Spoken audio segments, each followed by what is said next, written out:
mas pabor pa rin ng mga Pinoy doon sa manual voting kaysa sa bagong sistema na online voting. Samantala, aalamin din natin ang resulta ng botohan doon.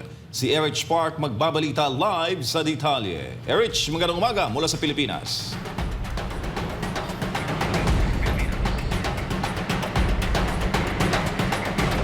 Magandang umaga kapartner MJ, Boss Dada at Sir J.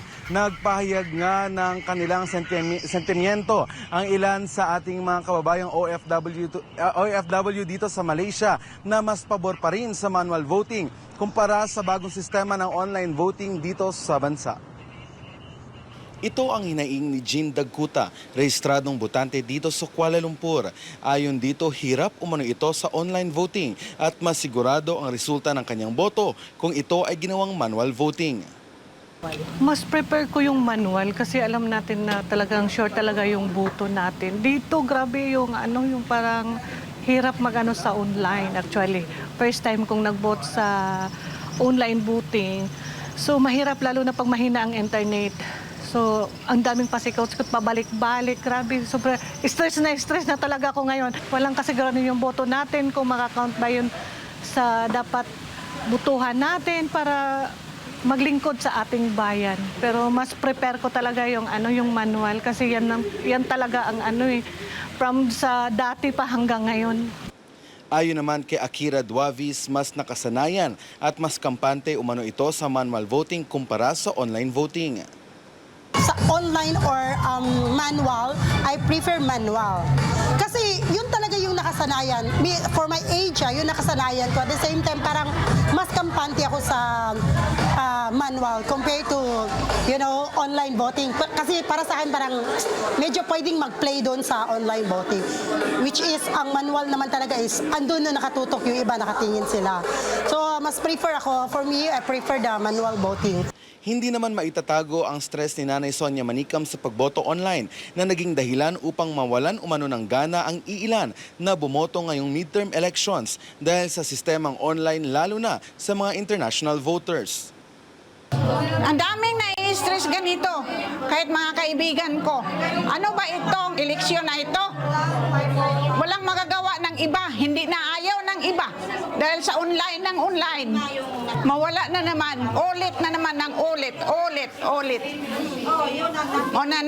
sa mga tao dito sa abroad.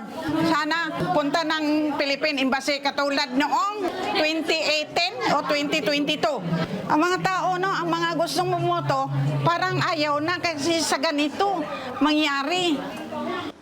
Samantala, pasado alas 3 naman kaninang hapon nang ginanap ang pag-convene ng CBOC na pinangunahan ng Chairman of the Board of Canvassers Philippine Ambassador to Malaysia, Maria Angela Ponce. Ayon sa tala ng embahada, may kabuuan lamang na 9,669 ang rehistradong botante dito sa Malaysia.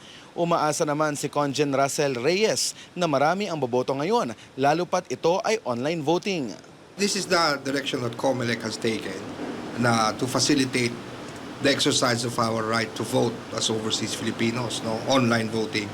And given the ease na mas napadali, na hindi mo na kailangan magpunta ng embahada, umaasa kami na sana mas mataas talaga yung turnout.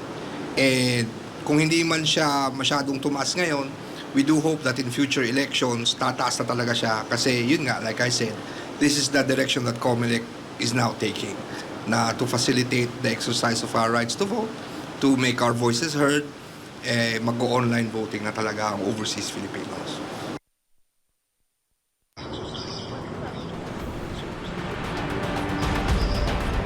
Mga kapartner, para naman sa resulta ng botohan ng mga overseas Filipinos dito sa Malaysia ay pasok ang buong PDP laban slate o ang tinaguriang Duterte.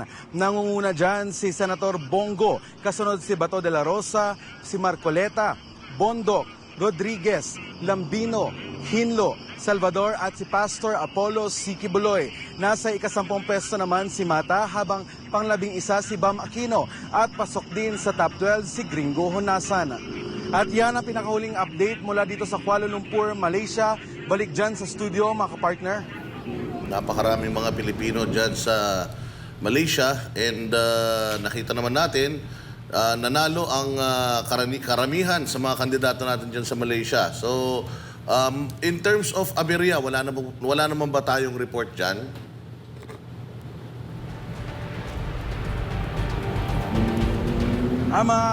Boss Dada, wala naman pong mga aberya dito dahil nga ang ginawa natin ay online voting dito sa Malaysia. Gayunpaman ay kung ikukumpara natin ang naging resulta ng mga lahat ng bumoto ngayong midterm elections kumpara noong presidential elections noong taong 2022 ay mas kakaunti nga ang bumoto ngayong midterm elections. Medyo mabigat yun, konti ang bumoto.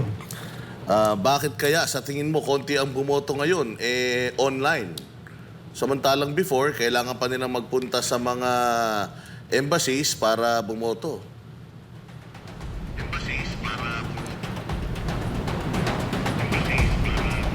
Kapartner, Boss Dada, yan din ang ating itinanong sa ating embahada, no? Pero ang sagot nga nila ay mas ina-expect nila na mas marami ngayon dahil nga ito ay online. Gayunpaman sa ating mga panayam na mga kababayan nating OFW dito sa Malaysia ay hirap nga din sila, lalo na't ito ang kauna-unahang pagkakataon na magkakaroon ng online voting dito sa bansa at ang karamihan naman sa kanila ay may mga problema lalo na sa kanilang mga gadgets, so ang iba naman ay hindi marunong pagdating sa teknolohiya. Alright, maraming salamat, Erich, sa detalye ng iyong balita live mula dyan sa Malaysia.